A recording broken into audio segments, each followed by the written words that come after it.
of PBC you would care to ask. No curveballs, please, just a special guest. Robert, thanks for joining us today as well. So, great welcome to you in the UK room, as it were, Cynthia, and thank you so much for giving us your time. I think it must be pretty early in the States just now. We're 2:00 p.m. here. What are you? It's 9 a.m. for me. Oh, well, that's not too bad then. So I'm really hoping we'll have people in from the States. We normally do every week, and it's different parts of the States, and that would be lovely if they've joined us today. So I'm going to hand over to you, Robert. You're the technical wizard, and I look forward to your slides and your chat with great interest, Cynthia. Thank you very much again. Thanks, Chief. I appreciate that. So I'm going to say good afternoon, good morning. Welcome to everyone who's joining us. So that's us live here in Click Meeting. We're live on Facebook as well. As the Chief alluded to, we have a special guest, which is Dr. Cynthia Levy. Now, I've met Cynthia on many occasions, usually at AASLD or at EASL, which are academic meetings where clinicians get to share their very latest research and those kind of things. Cynthia's always struck us as a very patient-centric. So we know who Cynthia is, but what I will do is I'll say good morning to you, Cynthia, and allow you to introduce yourself in your own words, and then we'll move forward from there. So good morning and welcome. All right. Good morning, everybody. Thank you very much, Robert and Collette, for having me today. The first time I speak live. This is a great opportunity, and thanks for letting me talk about this specific topic that is a passion of mine, and I will be happy to answer any questions on any topic after this first half of the presentation. Just as a brief introduction, I'm a professor of medicine here at the University of Miami in Florida, United States. I'm originally from Brazil, in case you're detecting an accent there. That's one more reason why this topic of race and ethnicity speaks very close to my heart. PBC and also PSC are two of my passions. That's what I center my research on. So again, I appreciate the opportunity to share with you, to hear from you and learn from you. Okay, excellent. I'm ready. How should I bring my slides? There you go. There you go. And please forgive any technical issues here transferring the slides. Okay, next. We'll blame it on Robert if something doesn't go well. It's Robert's fault. It's not his fault. He knows this. This on this first slide, it should be like a smart art with 3 topics. One is clinical presentation, response to treatment, and outcomes. The question is it the same across the various races and ethnicities around the world? So how and when the disease begins, what triggers it, how do you respond to treatment, how fast, and what are the outcomes? That may differ depending on your race and ethnicity. So, next slide. Next. I'm okay. Sorry, I thought yeah, there you go. So we have learned a little bit about this so far. Actually, there are very few studies focusing on this topic. Here in Miami, where I work, 30% of my PBC patients are Hispanic. So that's very important to understand. What we know, there are some similarities based on these few studies. We know that the environmental risk factors appear to be the same. The age at diagnosis and the rate of AMA positivity seems to be the same. Symptom-wise, the proportion of patients with itching or fatigue is the same. The rates of death for transplant were thought to be similar, but I put a question mark because we have new, very interesting data that changes that. And we have learned about some differences. So Hispanics, when they come to us at the time of diagnosis, they have more advanced disease, more portal hypertension. So those problems with varices, ascites, confusion, encephalopathy, they're more common. They may have more overlap with autoimmune hepatitis, less response to URSO. And this may be in part because of lower rates of insurance, so poor access to care. Because we don't have a national or socialized system, and unfortunately the insurance plays a big role. Here in our population, we found that the response to ursodiol is different. So busy graph, let's focus just on the bar graph on the right. That is the proportion of patients with alkaline phosphatase greater than 2 times the upper limit of normal after at least 1 year of treatment with ursodiol, okay? And we know that the alk-phos correlates with outcomes, right? We want low normal alkaline phosphatase as much as possible. And what we're seeing here is that Hispanics, after treatment with urso, 3 times more likely to have high alkaline phosphatase. So these discrepancies are a reality, and understanding them will empower you and improve your outcomes, okay? We also learned that there are differences in wait-listed patients according to race and ethnicity. Both Hispanics and African Americans, so these minorities, when they're listed for transplant, they're younger, so they progress faster. They're a higher proportion of females. And I'm saying that because you may know that men with PBC also have higher rates of progression and poorer outcomes. But here we're seeing that it's the females who are progressing faster. They have higher MELD score and more portal hypertension, as I had shown here in Miami as well. What does that mean? I'm saying, speaking Greek, let's look at these graphs that look complicated, but they're not. So when you go to your doctor, you have advanced PBC, what happens? They will evaluate you and put you on the list for transplant. But it's interesting, this reflects national data from the US, and you will see that over the past 15 years, the rates of listing for transplant for PBC in general have been decreasing tremendously, thanks to the success of URSO, right? Now, this top line here is the Caucasian population. I don't know if you're seeing my arrow, probably not, but it's the top line, dark, is Caucasians. Despite that, when you look at the bottom 2 lines, this is graph A, this is Hispanics and African Americans, no change. People are still being listed for transplant, even though in Caucasians we're seeing major improvement. And there are new additions every year and that happen in Caucasians and in Hispanics and African Americans, but not in Caucasians. Okay, now the bottom line is the overall proportion of the bottom graph is the overall proportion of patients with PBC who are listed. And again, look over the years, the 2 lines in the bottom, especially the second one, Hispanics going up. They're being listed more often, and whereas Caucasians are decreasing. Okay, this is listing. Now, if I go to the next slide, which is a little bit busy, but stick with me. The message here is there's no change in the number of patients who are Hispanics or African Americans being listed for transplant, okay? I mentioned that even though whites are decreasing. But if you look at graphs C and D, African Americans had the highest percentage of PBC waitlist registrants undergoing transplant. Okay, so now we're talking about the actual transplantation, not just listing. Transplantation, again, going down in Caucasians, going up in African Americans, but not in Hispanics. So even though Hispanics are the ones who are being listed the most, they're transplanted the least.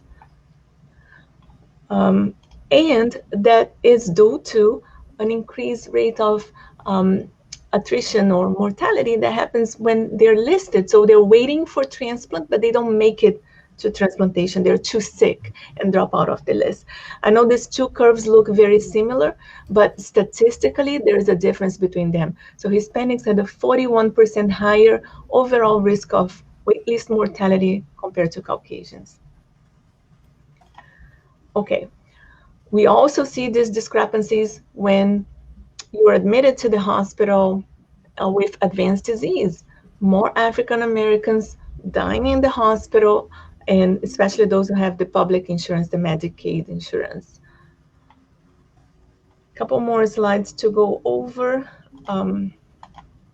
Okay, now I told you a lot about Hispanics. Let me tell you what we learned about Blacks with PBC. You know, a lot of the epidemiologic studies we have in PBC from Mayo Clinic, from the UK database, they are based on the Caucasian population.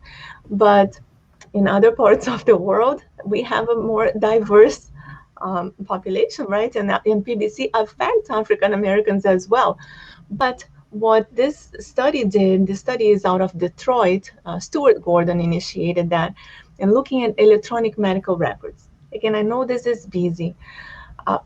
what I want you to interpret, so if you look at the third little bar on the left, it shows you, so everything that is to the left of this vertical line means that the patients are less likely to receive treatment with ortho, thank you, and everything that is to the right indicates people who are more likely to receive treatment. And what I want you to see on the third little bar is that blacks are less likely than whites to receive treatment with UDCA. Okay, and going to the next slide, we see that even though they're less likely to receive treatment, they're the most likely to benefit from treatment when they get them. So focus on the graph on the figure on the left. This is looking at overall mortality. So everything that is to the right of the line means increased mortality, and everything that is to the left is decreased mortality. Okay, and what you cannot read is so the first line within the red box is telling you African Americans versus white before treatment. So African Americans have increased mortality before treatment. However, after treatment, they flip. They go to the left side of that bar, meaning we're still in graph A. I don't know how, yeah. Move your arrow up. Within the red box, we have one bar to the right and one bar to the left. And what I'm saying is African Americans, before treatment, they have higher mortality. After treatment, if it flips, they have lower mortality comparing to Caucasians. They benefit the most from treatment. And that is true both in terms of mortality and in terms of liver death and liver transplant and death combined. Okay. Right. So enough of all this theory and data that I have shown you. The bottom line is it's different. There are discrepancies. Some people arrive, they come to us late with advanced disease. They're listed more often, and they may not make it in the list because they're too sick. So what can we do?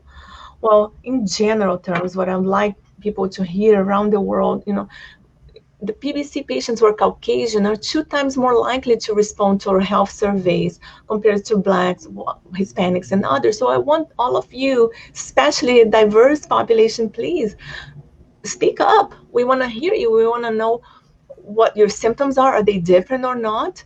How are you responding? You need to get in touch with us as well. Patients who have more advanced disease are also more likely to participate. So when you're healthy and you don't have a lot of symptoms, people tend to disregard those surveys, but they help us understand the beginnings of the disease. So it's a call to action here. I have to tell you, Cynthia, so far, I've got stacks of questions to ask. All done. I really hope that sinks that information. Almost done.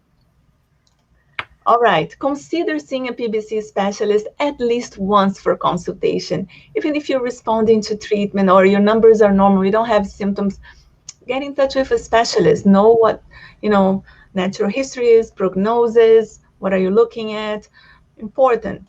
And if you have advanced disease, seek consultation at a transplant center at least once. What do I mean by advanced disease? Cirrhosis, with or without complications. Let us decide. Take that burden off your shoulders, transfer it to your physician, ask for a consultation to improve your chances early on. If you have intractable itching, that's also a reason to come see us in a transplant center, or of course, if you have developed cancer. And finally, my last slide, always, tips for being healthy. Keep your scheduled appointments with primary care. Write down your family history. Keep copies of your medical records. Pay attention to your mental health. It's all connected, right? Plan healthy meals and exercise activities. There are plenty of studies out there for exercise, improving fatigue, mindfulness, improving fatigue, right? Have as much as possible, and I know this doesn't apply in the UK, but have a comprehensive health insurance plan if you can, if there's time for you to change that. And consider if a supplemental insurance is an option, because most of these voluntary plans plans in the US will cost less than traditional insurance, and it's a small price to pay for a lot of peace of mind. These voluntary plans and supplemental insurances can cover disability, life insurance, and supplemental health. Sometimes they come in the form of a lump sum payment that you can even use to cover your rent, that you had to sacrifice for your medication or something like that. I hope this is not the situation for most of you, but I know it affects a lot of my patients. So this is a piece of advice: when it's early, work on getting good insurance. So this is what I had to tell you, but I'm here for the rest of the hour to answer all your questions as much as I can. Cynthia, this is absolutely fascinating, and it's great to know what's happening around the world about PBC treatments, etc., and how people are responding. Much of what you've had to say is very new to me, and of course here in the UK it's really basically my expert base, but I can say that we see the same sort of thing, which clear from your slides is different reasons. We have people appearing late, and Robert can verify this, very, very late, being diagnosed in need of a transplant. And one wonders, how in heaven's name did you get through all these years and nobody diagnosed you? I mean, it really is quite trouble. And this is what I wanted to ask you, Cynthia. As I say, it's fascinating, it's interesting. And I wondered why people were coming to you later. Why this timing? Maybe you don't know. Are they reticent? Or you see, we have a different medical system. We have a general practitioner, then they decide when to send you to hospital, if that at all. But what I wondered, Cynthia, and you may not be able to tell me, but how many people have presented to a medic to say, I have this symptom, and they're being fobbed off or not taken seriously, or why are you getting them late stage? I'm sure there's multiple reasons, but tell me what your thoughts are and your Yeah, I also think it's multifactorial. So that if you don't have insurance in this country, you don't get to see a doctor, and people come from ER visit to ER visit, and obviously they don't get linked to care many times. But taking that aside, even if you have insurance, most people will go see a primary care physician like your GP. And if there is lack of awareness on their end, right, okay, that will impede diagnosis to begin with. There is one study looking at this. Most patients with PBC in this country are managed by PCPs, or close to half of patients are managed by their PCPs. That's a primary care physician, a PCP. The GP, your GP. Yeah. And I think we need to do a better job. We have been working on that, but we have to do a yet better job educating clinicians about PBC to recognize, okay, what are the goals of care really in PBC, and what to do. The steps that I'm telling you, patients, it's because your doctors may not know it. So seek that extra step. Ask for a consultation with a specialist if you're giving that diagnosis. And if it's advanced, go look for a transplant center, because again, even the community gastroenterologists are not very familiar with PBC. So that's why people need to be proactive. So lack of insurance, poor access to care, poor education of clinicians, both GPs and community gastroenterologists, about a rare disease and the advancements that we have had in terms of treatment options and goals of treatment. I think those are important things. And of course, lack of awareness on the patient side. So I'm preaching to the choir. You are all here because you want to know more, but how many patients with PBC are either not interested or not aware of these possibilities? Yeah. Can I ask also now, so you call it ursodeoxycholic acid, it's urso, right? Okay. So, and it's a standard treatment, which we all know. Now, I know very little, as I say, about health insurance. So if you have health insurance, does that cover the cost of the urso? Because I do hear from some of our people in the States that the costs are rising quite rapidly. I don't know if you've heard that too, Robert. This has been a great concern and worry that the pharma companies are increasing these costs. So yes. Is that covered in insurance? And is that the case? Are they increasing costs, Cynthia? I don't know if I can say that they're increasing costs. I think the coverage is extremely extremely variable because there are numerous different insurances and payers out there, and some patients will tell me they pay $40 for a 3-month supply, whereas others will pay $400 for a 1-month supply. Yeah. So tremendous variability on the coverage. I'm hearing that, and Robert brought this up to my attention as well at one point, and then some points, Xcon may not be producing ursodiol as much. Some pharmacies don't have specific formulations, and patients are very afraid of changing the formulation because sometimes they have history in the past, many years ago, that they didn't respond as well to a different formulation, or they have been told to use only one.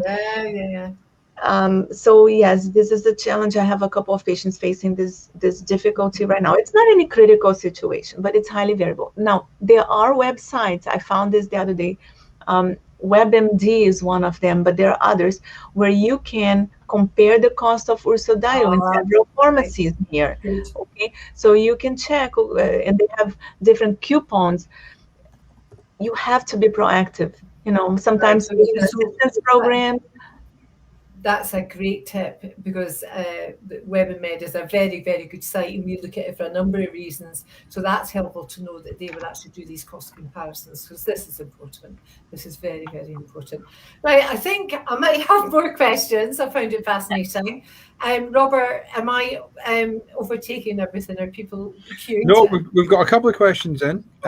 Lots of comments. So we had somebody who was just picked up just randomly because their health through their company health screening picked up abnormal biochemistry is one example.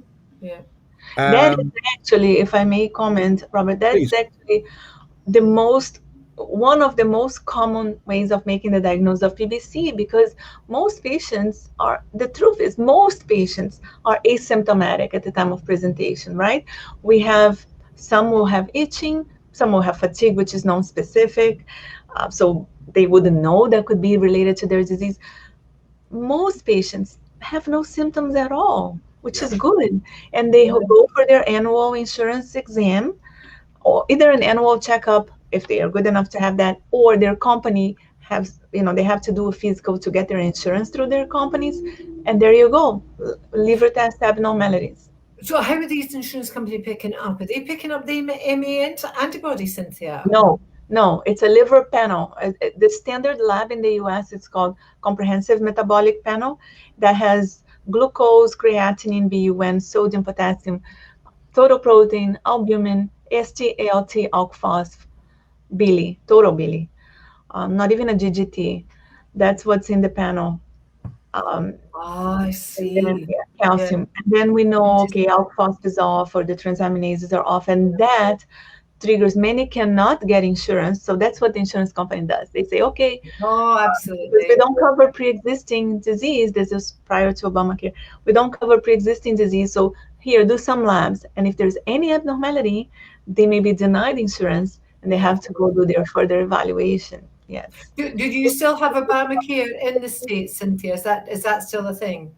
I'm sorry, can you repeat that? Obamacare, is it still exist in the States? It still exists. It has been challenged several times, and it may be undergoing modifications, but it's still there. Yeah. Right. Excellent. Good. So, thanks, Robert. Sorry, it's fascinating, Cynthia. Really. So what I've done is, whilst you guys were talking, I've put the link to our lay version of the AASLD guidance paper. So that's here in the room. It's also on the Facebook page. Is Cynthia seen our lay version of the AASLD guidelines? Have you seen those, Cynthia? We had copies especially to you. It's to help in the States with people's patients and how to speak with the doctors and what to say. Yes. I had the honor of participating in that writing group, so I'm familiar, and we'll soon issue an update, not a new set of guidelines, but just an update about the Ocaliva or obeticholic acid use, because as you know, there has been a label change, and now it's contraindicated in patients with advanced cirrhosis, and we're making that clear in the guidelines. Okay. Fantastic. So, Excellent. Cynthia, I'm going to put you under pressure here, not because you're in a public space, but just because we're talking. In terms of the review of that document, now we know that, for example, in EASL and BSG, there have been patient participation in guideline documents and things like that. Now we know the ASLD, the original document, didn't have any patient participation. But would it be possible that there could be patient participation in this update? So again, you don't have to answer now, or unless you want to. No, I want to answer. Okay. Actually, ASLD has been moving in the direction of welcoming patient input, and we are bringing more to, as much as possible, to several committees and stuff.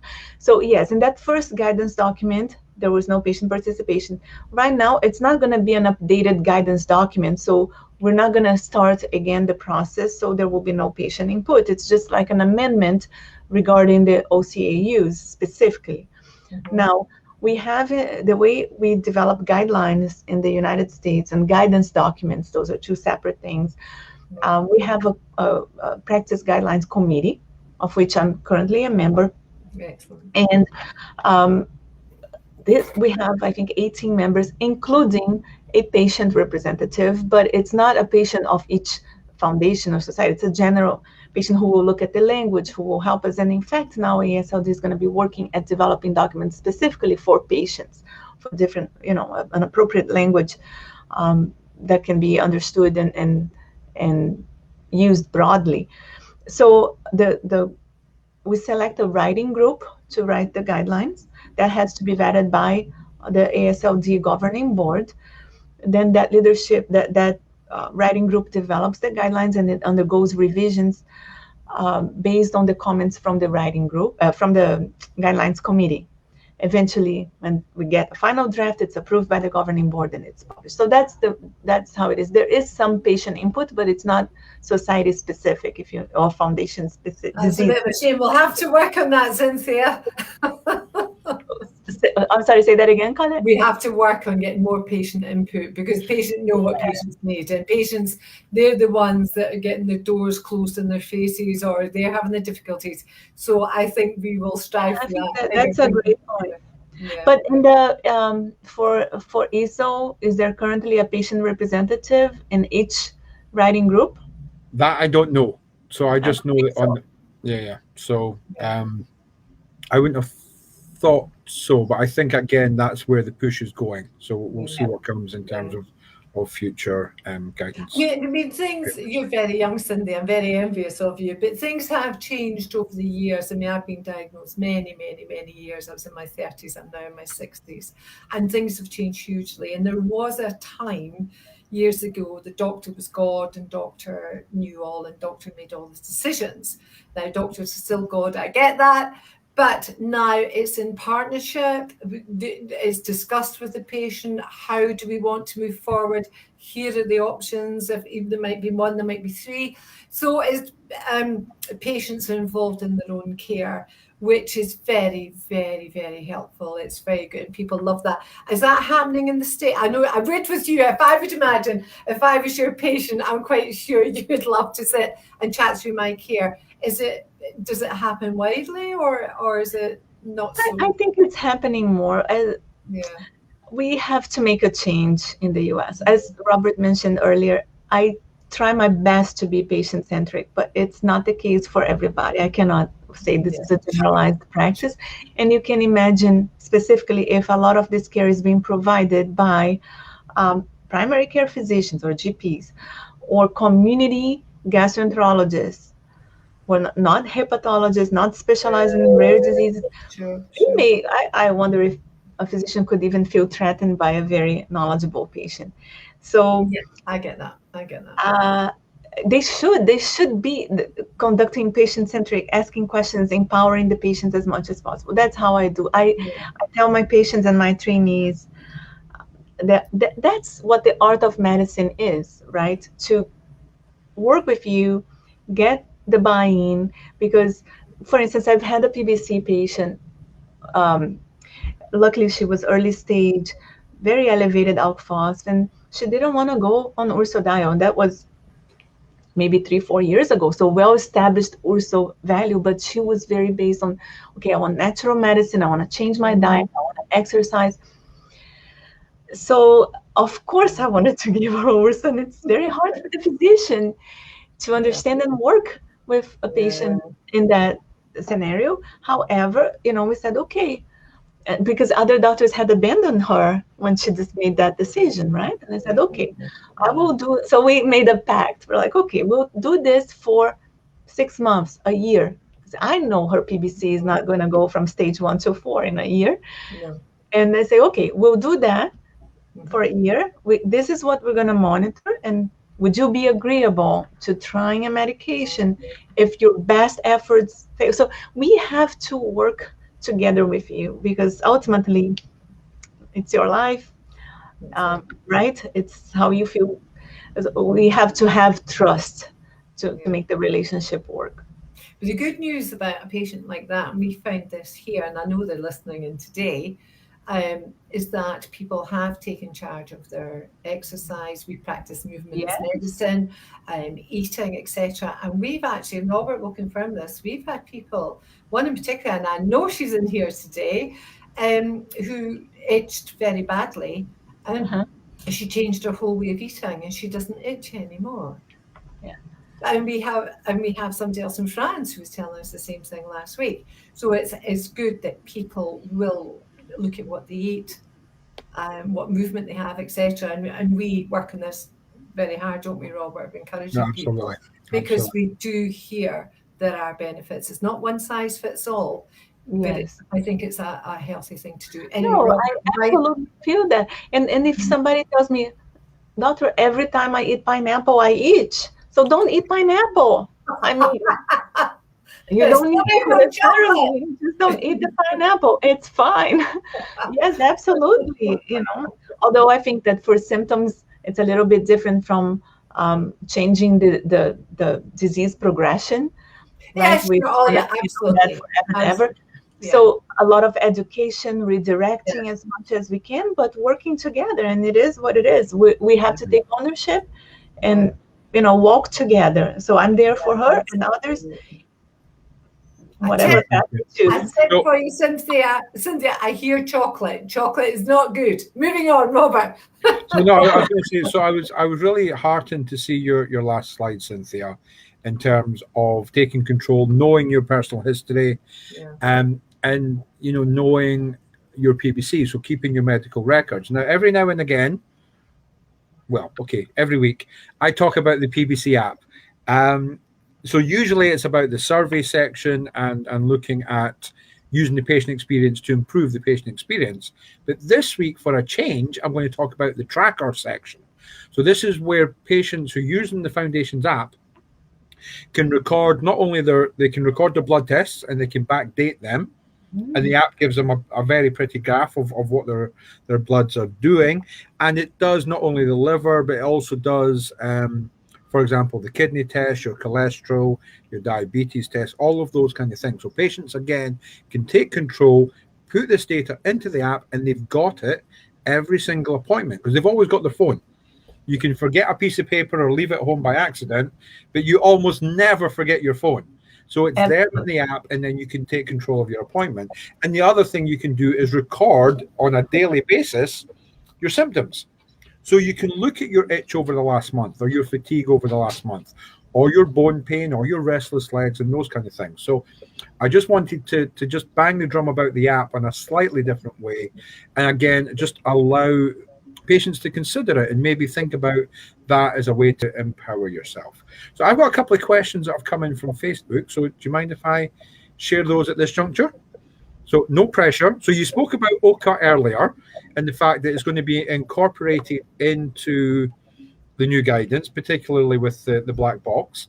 But do we have any new data that highlights prognosis or any changes in prognosis with the use of OCA? So do we have anything real world? Has it been out there long enough yet that we have data, or are we still using kind of models and alk phos as a guide. We're still using models, ALK-PHOS. There's data looking at UK PBC risk score, for instance, which improves. And their mathematical modeling, this paper is actually old, 2016, 17, from Harvard, and they were looking at a mathematical model, like a Krakow model. I'm blanking the name of the Markov modeling, and it's looking at rates of cirrhosis decompensation, transplant, or death after 15 years using OCA in addition to UDCA for the non-responders, and it's proposed to, it shows a decrease in all the rates for decompensation, transplant, or death. But again, it's Markov modeling after 15 years. We're not there yet. So no, we don't have the data yet. But based on all we know about prognostic importance of alkaline phosphatase and bilirubin, we do expect to see those changes. There's also some data, very limited, looking at paired liver biopsies. So patients who got a biopsy before and then years after being on OCA, this was a very small subset of the POISE patients, the POISE trial. And there's a small number of patients where you can see improvement in the rates of scarring, of fibrosis in the liver associated with the use of OCA. So that is something that we expect to see. And if you look at the studies in fatty liver disease with OCA, there was improvement in fibrosis. There are studies going on now in PSC using a different FXR agonist, this one from Gilead. It's a 2-year study, and we don't have any results yet, but the endpoint is exactly looking at fibrosis because we expect an antifibrotic effect from FXR agonists. So I think OCA has a role. We just have to be careful with the more advanced patients, especially the cirrhotic patients with any evidence of decompensation or portal hypertension. There is a chance that OCA may make you worse. So it doesn't mean that it will happen, but because it can happen, we are recommending that you avoid OCA. So I had to stop it on a couple of patients of mine who were doing well, actually. One other patient with cirrhosis, a couple other patients with cirrhosis, well compensated, we think it's okay. And by well compensated, your doctor will be looking at the Child-Pugh score. So we want a Child-Pugh score of 5, which is the lowest possible score. You know, so no ascites, no encephalopathy, and you know what there is, right? So the fluid in the belly, no confusion, with relatively normal levels of albumin, bilirubin, and prothrombin time, which are synthetic function tests. So if all this is normal, platelet count is normal, then it's okay to use OCA. By the way, just not that it's licensed here, but it is in use. Are you using bezafibrate, Cynthia? We don't have bezafibrate in the US. Oh, really? Gosh. Unfortunately. We have fenofibrate. So fenofibrate is a PPAR alpha agonist, as beza is a PAM-PPAR, right? So the 3 isoforms are affected. I actually conducted a small study with fenofibrate in the US 10 years ago, 20 patients only, incomplete responders to UDCA, and we saw an amazing response in a year of treatment. Again, 20 patients, it's very hard. We cannot extrapolate. We need to make sure that the drug is safe. I had the opportunity recently to work on like a systematic review looking at safety of fibrates in cholestatic diseases, and really we could not see an increase in the rate of any severe complications. There are case reports of hepatotoxicity. The DILI network from the US published a paper. They had 7 cases, but we have to keep in mind that these drugs are prescribed by the millions every year for cholesterol. And put that in perspective when we look at 7 cases of hepatotoxicity, of which 2 were severe. So just food for thought. I'm not advocating that we should go out and use fibrates, but I think it's an option. I think it should be considered. I think it's public knowledge that Intercept has a protocol combining bezafibrate with obeticholic acid, and that's going to start. The trial is going to start now. So I'm hopeful we can show some. So that's the only way we'll have bezafibrate in the United States at this time. Yes. Well, that's good to know, Cynthia. Thank you. Okay. Sorry, Robert. I'm interrupting again. No, it's good. It's good. It's good. So, next question we have. So, you mentioned. So, we're aware of the POISE trial. So, for those of you that don't know, the POISE trial is the name for the obeticholic acid trial pre-license. The phase 3 trial. Yeah. Now, so we have data that tells us that in this small number of people, that there was a fibrotic improvement from long-term biopsies. And we also know, again, in small numbers, there have been a similar trial in URSO that has shown that there has been fibrotic improvement in small numbers through biopsies. So the question that's coming just now is, can the liver repair itself in any of the stages of liver damage? Yeah, so that's a good question. Let me clarify what repair itself means, because everybody knows the liver regenerates.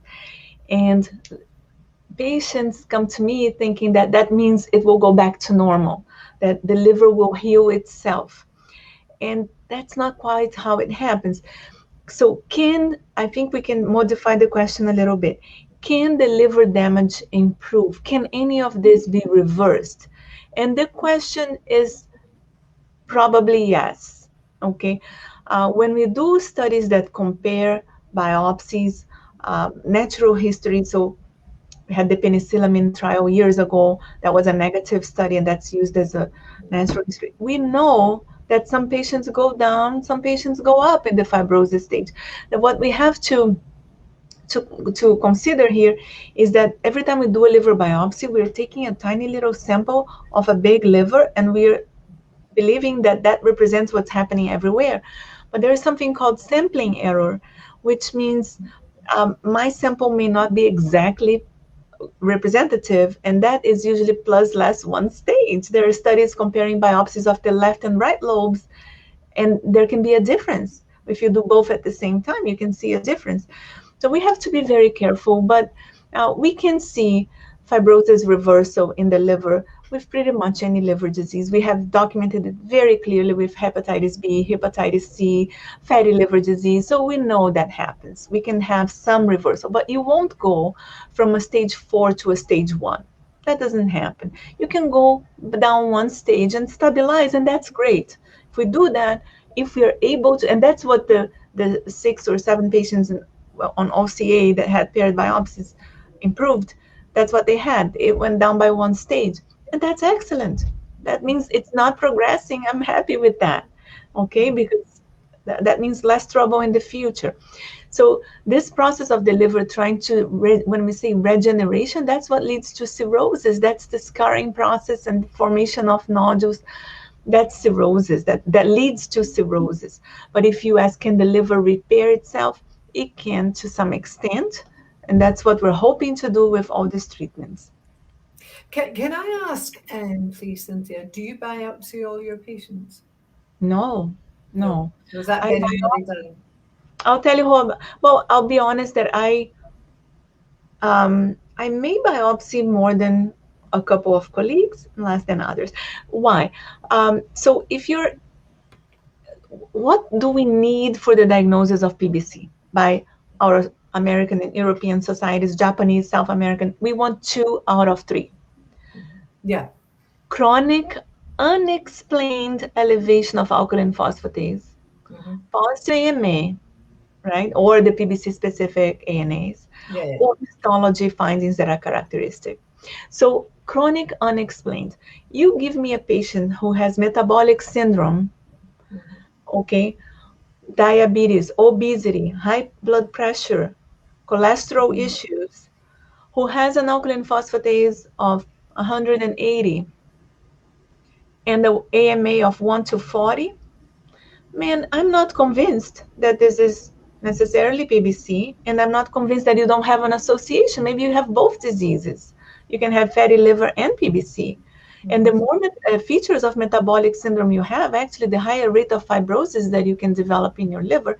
So, you know what? I tend to biopsy those patients because I think they are different from the pure PBC. You take a 50-year-old woman who doesn't have, who has hypothyroidism, an alk phos of 180, and the positive AMA. Okay, I'm happy that that's PBC.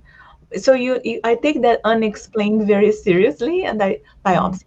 I biopsy all AMA negative patients who I'm considering the diagnosis, and then I biopsy if the transaminases are disproportionately elevated.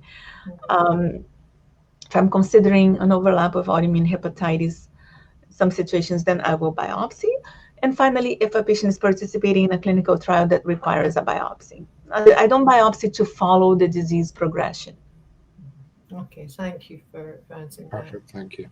Okay, so a couple of questions now. So, we spoke about diet earlier. Is there any data or are there any collective thoughts about using probiotics in PBC diet? To my knowledge, no data. Okay. And no collective thoughts at this time about that. I think we have not shown an impact of the microbiome on PBC, although it's very possible that we will find something if we study it, but it's not known. Okay, perfect. That's helpful. So now I'm going to go back onto Facebook so I ask this question accurately. So there are some patients who have maybe not responded to URSO and are then given what we would call a super optimal dose. So again, Cynthia knows what super optimal dose is. So again, if anyone's listening, the recommended dose for URSO is 13 to 15 milligrams per kilogram, but some patients have been offered more than the 15 milligrams per kilogram because they have not responded. So the question is this true that this won't help if you've not already responded to URSO? Yes. So as a general rule, I don't recommend that. I don't do that. I think we're wasting time. Now, having said that, you are all different. PBC, you know, the individuals are different, and there have been cases where you increase the dose and you can see a little further drop in the alk phos.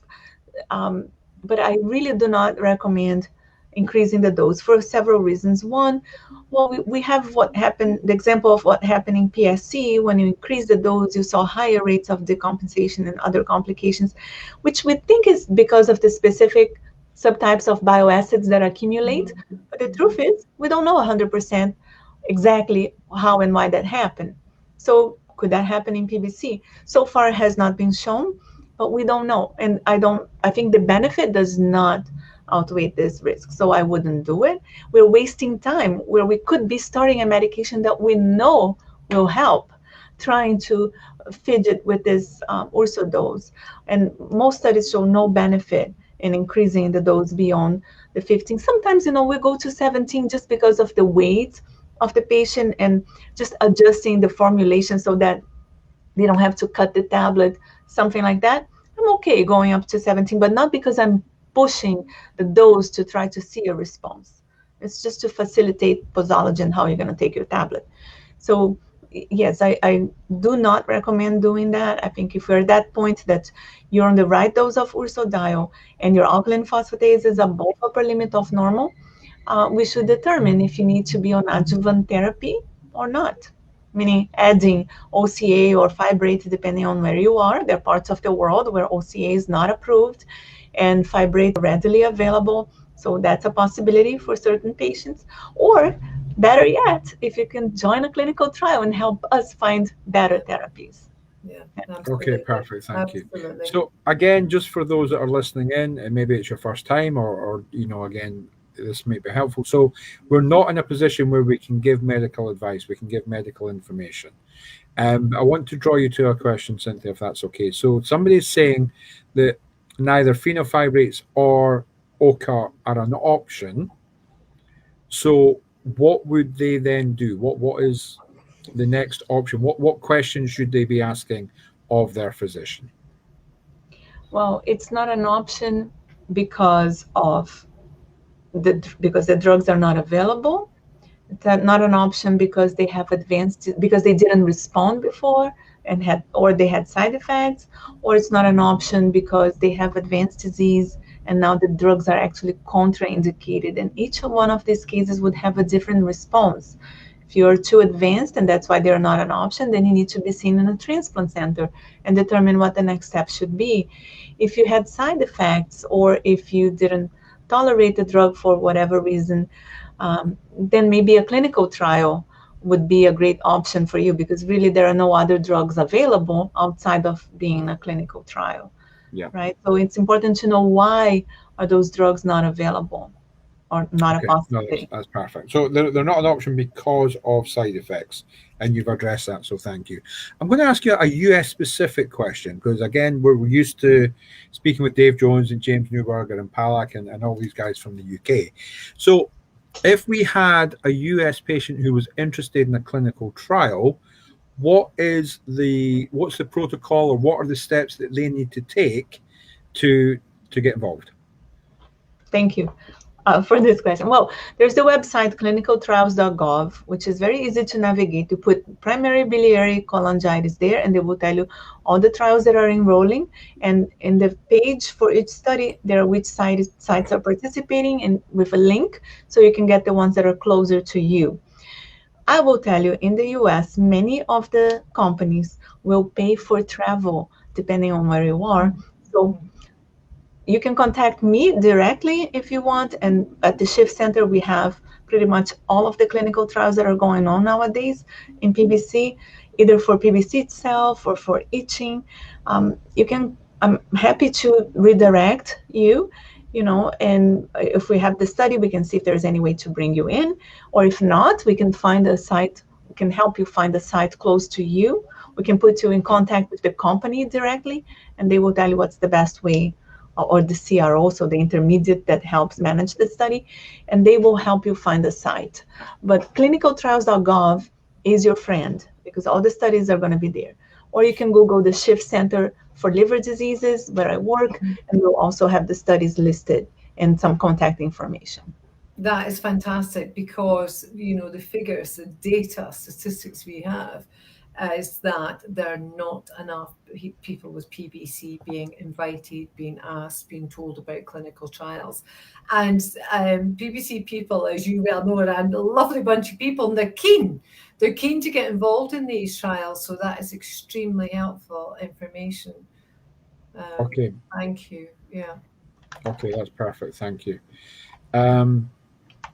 Okay, so what we can do, so because of Cynthia's answer there, what we will do is we will copy Cynthia's email into both the room and into Facebook. Now, again, this is just if you are interested in participating in clinical trials. This is not for you to email Cynthia with your direct questions or anything like that. It's about if you want information about trials. So, okay, perfect. Thank you. Right, I'm going to. So, if you're on Facebook and you're asking about probiotics, feel free to come in with more detail, and so we can maybe open up this conversation. I'm aware of time. We've got about 7 minutes left.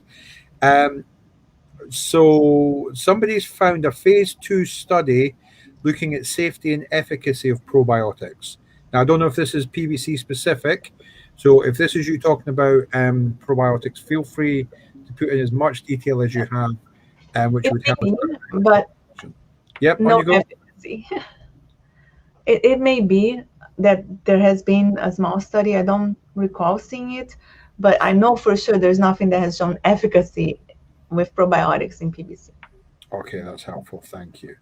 I've got an itch question for you. So somebody's been on rifampicin for itch for 2 months. It's working, but it seems to be interfering with other tablets. Now, again, I don't have specifics. Gastro has said take it up with their GP because there's nothing the gastro could do.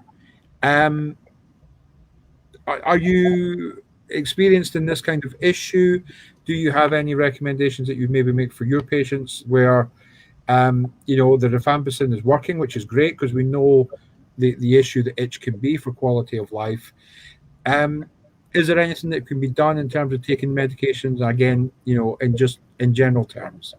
Yeah, well, that is a very specific question. But again, if you have internet, well, you obviously do. You're here available. You can. I wouldn't say.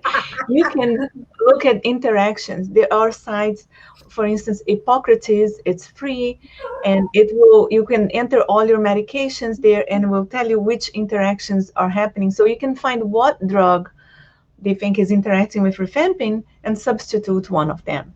Right, so it's very specific to this case. We see it. With cholestyramine, the same thing. There are posology restrictions. You have to take it 3 hours apart from other medications, including ursodiol and obeticholic acid. So, yeah, very specific questions. My suggestion is check online what drug they think is interacting and substitute for a similar one, a different one. Robert, you're mute. £10. I do it every week. I do it. Don't try this at home. We are trained professionals. I think that's $50, isn't it, Yeah, Cynthia? probably.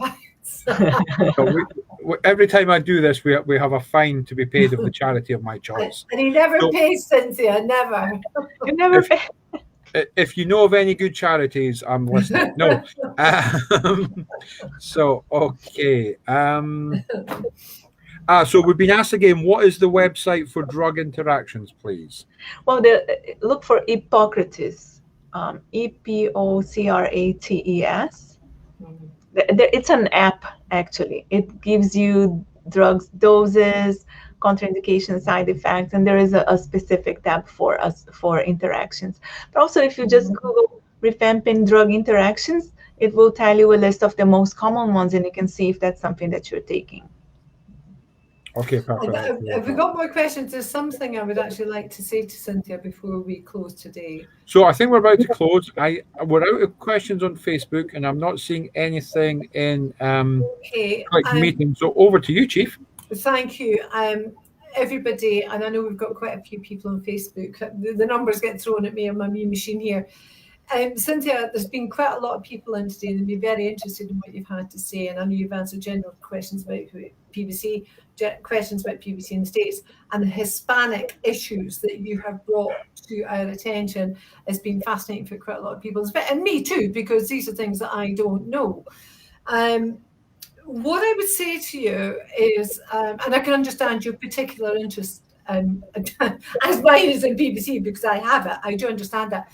So if you think we can help in any way, if you think you would like to write something for us aimed at Hispanics across the UK, across the world, however you want to do it, if you would like to use the foundation and the foundation tools to help you and your patients and your colleagues in any way, we are very open to that. Because yes, they are, there are a smaller number of people, but that doesn't mean that they don't count, that they don't matter. They do matter.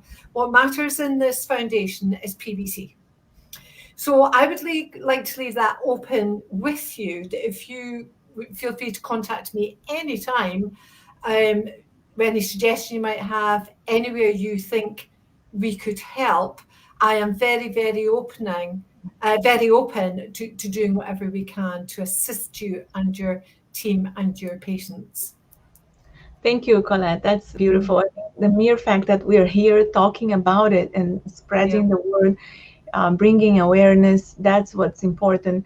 Yeah. Education of patients and physicians, as we were discussing, and also your reach within the US.